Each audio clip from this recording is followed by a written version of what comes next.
In this video, we will show you how to connect SoundCloud to Discord. If you guys want to get started with Discord, you can use the link down in the description. First, open Google Chrome and click on the extension icon at the top right corner. Then, click on Manage Extensions to proceed. Now, click on Get More Extensions and search for PreMID in the Chrome web browser.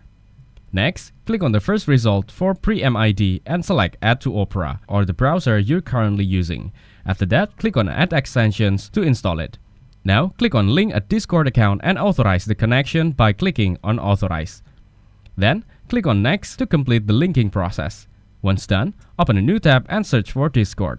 Now, click on Login and enter your account credentials. After logging in, click on the setting icon at the bottom left corner of Discord.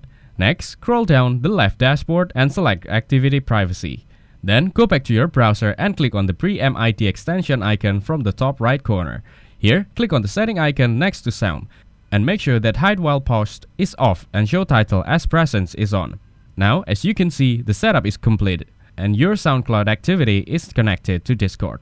So, that's how to connect SoundCloud to Discord. Make sure to use the links down in the description to get started with Discord. If this video was helpful, please consider leaving a like and subscribing to my channel. With that being said, I'll see you in the next video.